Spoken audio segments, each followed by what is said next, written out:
I have been sorted through the sorting hat at the exhibition, and I wasn't actually a Gryffindor. What did you get sorted as? I was a Hufflepuff. I'm sure they're okay with that. Oliver, what about you, man? I was a Gryffindor on that, but in terms of like the backstory and everything, it was quite good for the character. Seeing that like George kind of had like existence outside of the friend George scenario, had to be really. But yes, that's quite good. Forget the character. Devin? Backstory, I'm not going to lie, I never read it. There's no point in lying to you all. So, yeah, but I have been sorted and I was a Slytherin. Not as a spy this time, though. Sorry? Not as a spy this time, just... No, not as a spy. Unfortunately. He wants to be a spy. I haven't read it or been sorted either. So I don't even have an answer. Same one. Sorry. Oh, frogs! Get out. What do you think I'd be? Go on, Ollie. Go on. Hufflepuff. They're claiming everybody now. Hufflepuff. Oh, yeah, alright. Just come up with whatever. Alright, good question. Where's that?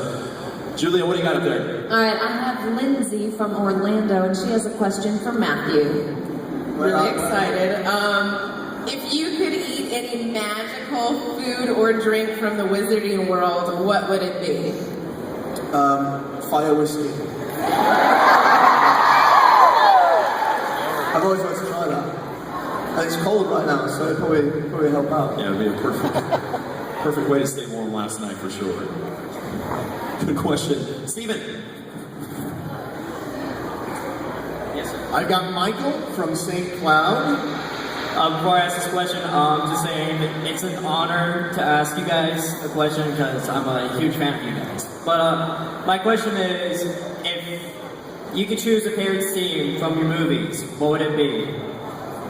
Does that ask for anybody specific or just... All of them, sir. Matthew, we're going to start with you. Favourite scene? Do you mean, oh, he's gone, his microphone's gone. Is that like to film or to shoot, do you reckon? To film or to watch, do you reckon? We'll say to film. To film. My favourite scene to film was probably blowing up the bridge stuff in Deathly Hallows Part 2. We had such a laugh, didn't we? We were on that bridge for such a long time, doing all the stunts and stuff required for that out at Pinewood. And, it was great because they built so much of it. I mean, you were halfway up the side when you were filming stuff, and That's right, I was jumping from beam to beams, planting the charges to load up, Yeah. to load up. it was really cool. It was just like, there was so much went into it, and when we actually finally finished it, we blew the bridge up, and there was kind of a total feeling of satisfaction and completion when we did it. It was really cool. For me, it's not something that I had a big part in. It was actually when Neville stands up to Voldemort. And I just thought Matthew has done an amazing job watching him grow from the very first movie up until the very last movie, and he just outshone. Like, he just completely nailed it. It's by far my favourite scene out of all the movies, because Matthew just nailed it.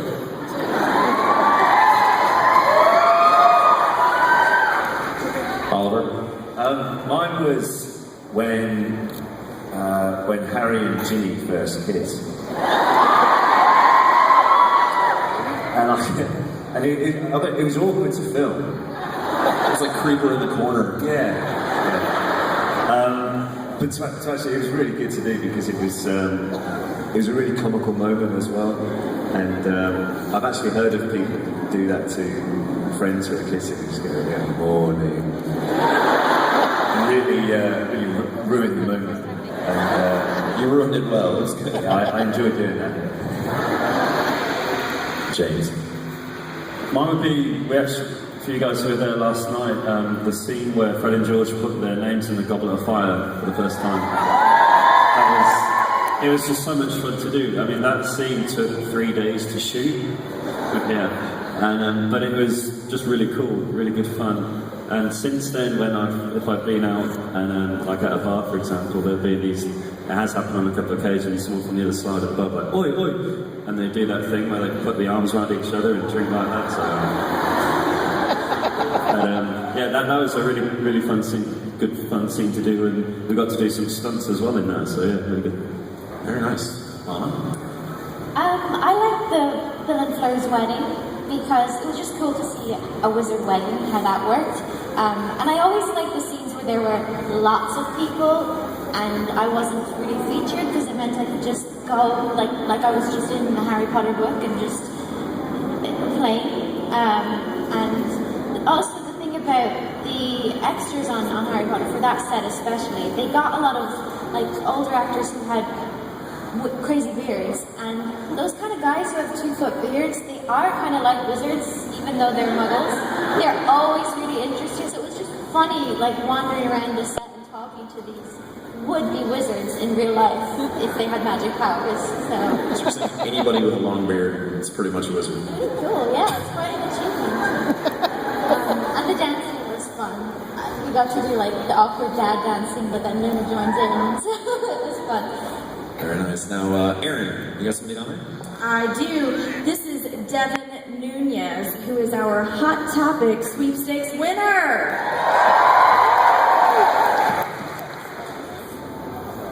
Okay, so my question is for all of you, and I wanted to know if you had total creative control over your character, regardless of what J.K. did after the books, how do you think you would have developed after the series ended?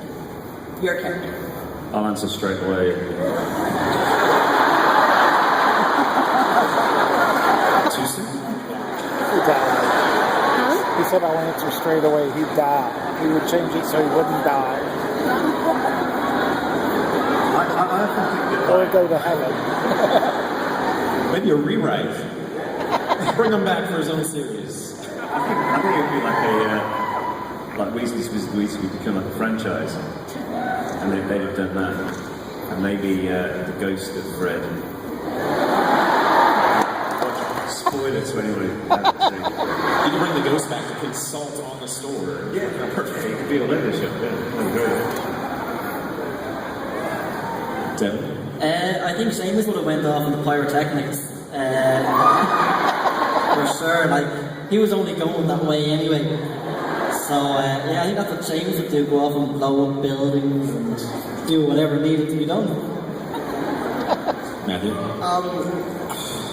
It's tough. You know, when we completed Neville's story arc, I just thought it was so perfect and so nice the way that he evolved and became, you know, the herbology teacher at Hogwarts and all that kind of stuff. And is it Hannah Rabbit, I think, that he eventually settles down with? I thought she wrote such a great backstory for him and what he went on to do.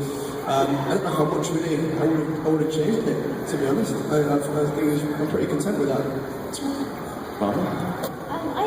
My character, J.K. Rowling, just said in the web chat that she goes on to be a naturalist, and I really like that because I really think Luna's connection with animals is very important because, you know, animals are so non-judgmental and they just be, and that's the way Luna is. She just bees herself. She doesn't worry about what anyone thinks. So I do like that, but I don't know about her getting married because she gets married, and I kind of think she's a bit too free-spirited and can't imagine her being tied down with kids. So, I don't know, maybe she'd start some sort of hippie cult and then lead them around for a few years and then leave. And she's just somebody who doesn't stay attached very long. It's a free spirit. Yeah, she just explores. Jason. Hey, we've got Billy from West Palm Beach with a question for, Ivana. Hi, Ivana. Just wanted to say first that we really missed you at the Quidditch World Cup last year. And my question is, I know you're a huge Muggle Quidditch fan, and we're wondering if you're going to come back this year. To Muggle Quidditch? Yeah, sure. I mean, I suck at it.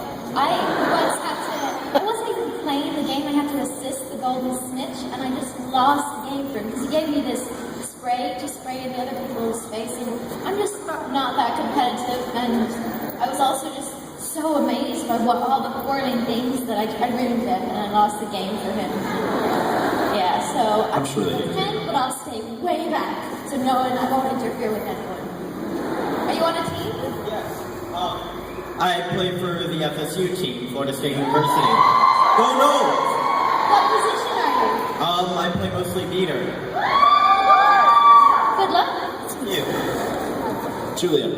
All right, I have Allie from Deltona, Florida. I just want to say I love you guys, and I was wondering, what was it like to work with Alan Rickman?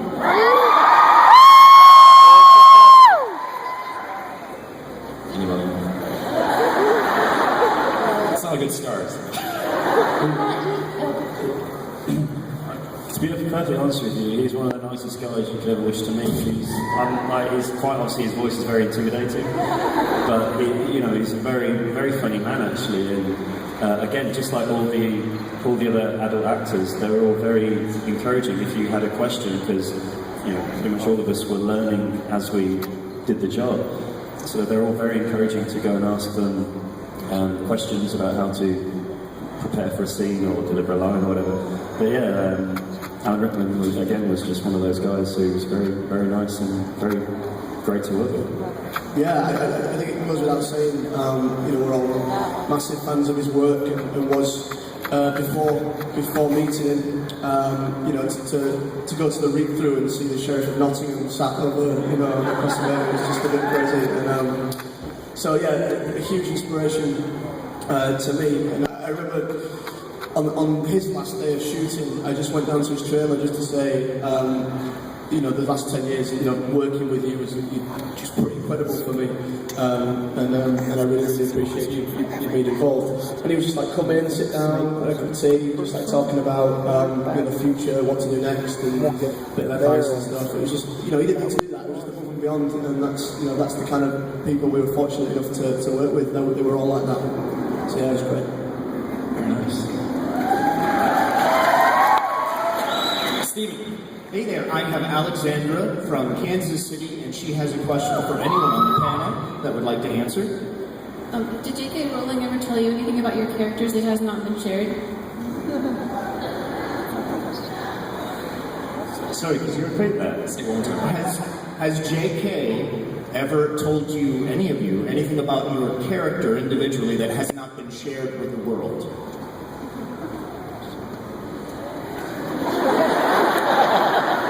It's all pretty much out there. She told me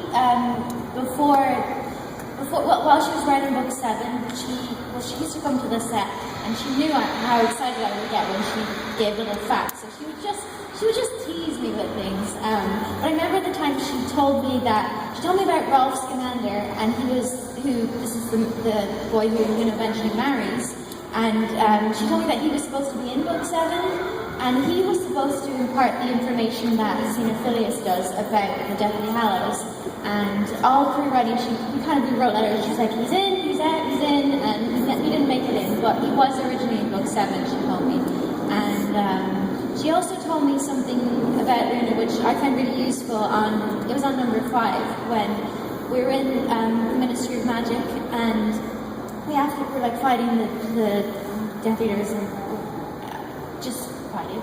And Luna, like everyone else, is kind of afraid and well, not afraid, but like anxious, and they're all the tension is high.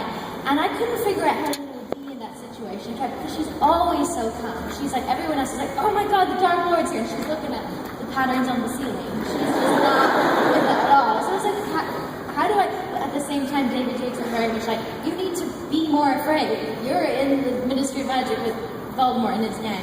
So so I talked to Jo, and she said, well, actually, Luna, she is the most adjusted to death in the series, like even more than Dumbledore. So she's not worried about like death. She doesn't think that's the end. That's not final for her. But she does care so much about her friends. So she's worried for them.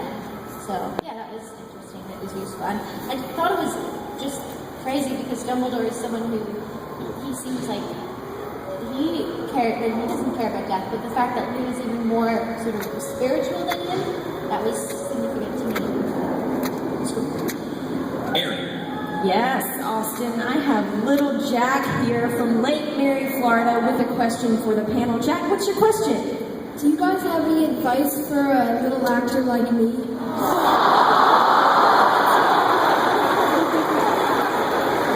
How old are you? 10.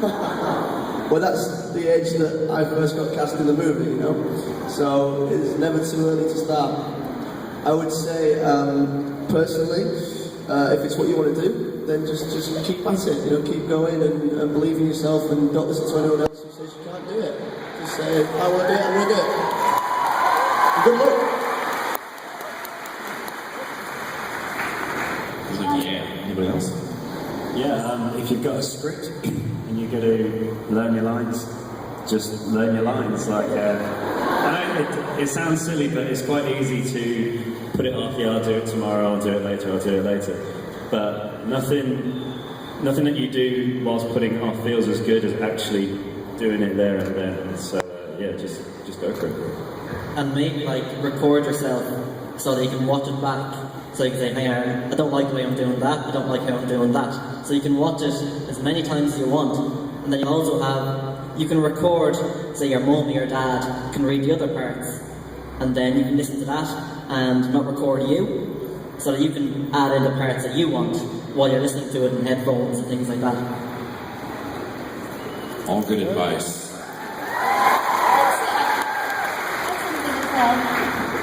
You got one? Yeah? I just want to say, I think you're doing great already. Like the fact that you're so young and can stand up in front of all these people. I would have been able to do that at your age. So I would say just keep being yourself. You know, that is the most important thing, that you preserve your essence. I don't want to sound pretentious, but like, actually that's, Alan Rickman, you said that something to me, speaking of him.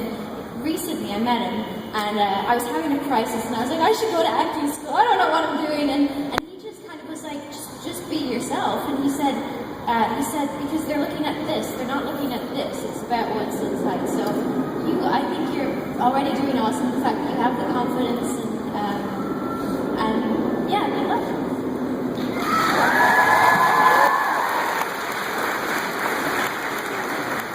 Now he's taking photos. He's already on his way. Jason. I have Isabel from Fort Lauderdale, and she has a question for Matthew.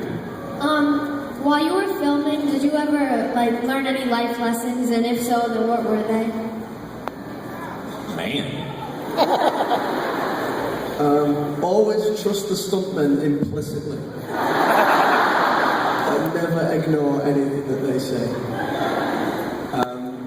You know, growing up on a film set, you know, starting at 11 years old, working with adults on a daily basis, yeah, you know, you learn a whole lot of things. I think James sort of touched on it earlier, you know, be as prepared as physically possible for everything you do. You know, there's no point turning up and doing things, you know, like a half job and doing things half measure, and we were really sort of encouraged to do that, and we were given the environment where we could do that and grow, and yeah, everyone I think put 110% into every scene and everything they could do, and I think that's one of the main things I learned, is that if you can do 100%, then do it every single time, and you try and create the best you possibly can.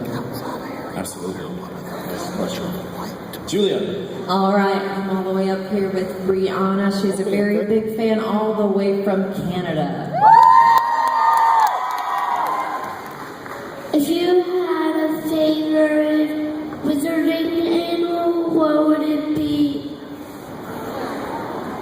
What would be your favorite wizarding animal? I've got to say the owls, because the post service back home is absolutely terrible.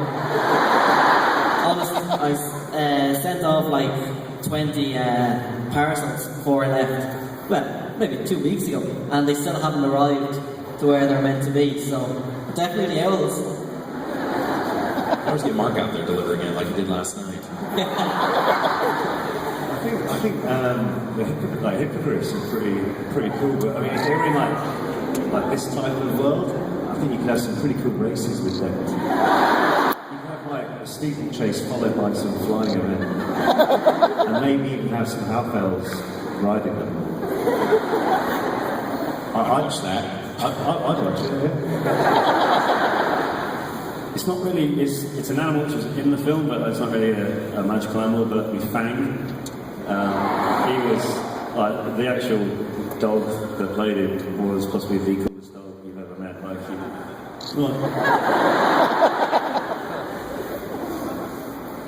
Matthew's thinking. He's got his thinking face. I think a bit like Gringotts, I just have a massive dragon on my house. I just sit on top of the house breathing fire at people passing by. You'll never get your mail in. I get it myself on the dragon. And everybody else is in the neighborhood.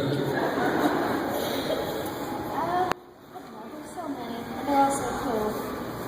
Kestrel, I've never heard that. Favorite creatures. Probably like a pygmy puff. I just think that animals, the fluffier the better, and they're about as fluffy as it gets. And they seem low maintenance, except for the shedding. You just sit on your shoulder. It's small. So yeah, pygmy puff. Or again, magic cat. I love cats. We love the cats. Stephen.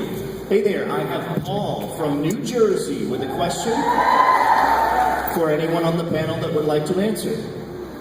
What do you guys have most in common with your characters? Good question. Being twins. Nailed it. What did you say? Being twins. I guess we do like to play practical jokes every so often. And, Yes, he does. Go ahead, tell him. last night I was returning to my hotel room and I walked past Devon's hotel room, and Devon's hotel room had his breakfast card on the side. Left side. So instead of Devon having a light omelette, Devon had a... I had absolutely everything in my omelette. And apparently the goat's milk couldn't be delivered in time, so... And the bottle of vodka. But yeah, going back to the question, yeah, we do like to play practical jokes every so often, and yeah, I guess it wasn't hard playing getting into character, shall we say. Yes. Aaron. Next, we have a fan question from Twitter. Hi guys, this is from the AskHPcast hashtag.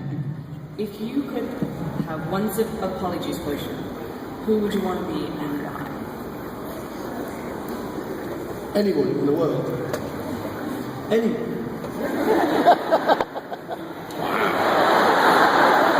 Anyone.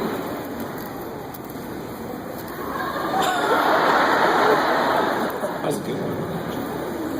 They're all thinking. You said we're going to be narcissists.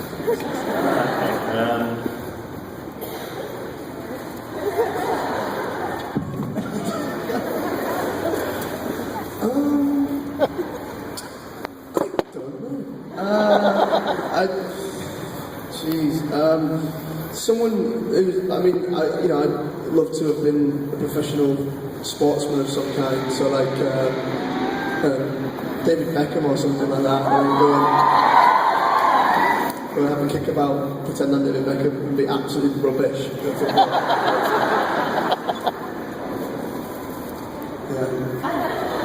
I'd probably do the thing Hermione does in Chamber of Secrets. She does it accidentally, but I would do the cat hair. You would own it, though. So it never changes. I'd probably not get any more acting roles, or I'd get all the fantasy roles. Yeah, and then I would play with it. I'd keep adding new animals, see how many different animals I could be at one time. Fun. Difference is you wouldn't stay in the set. You would be fine. That's great as a cat.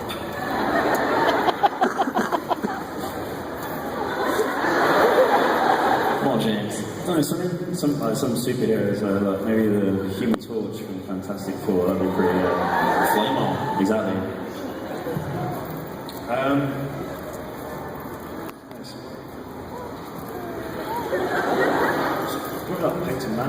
it's but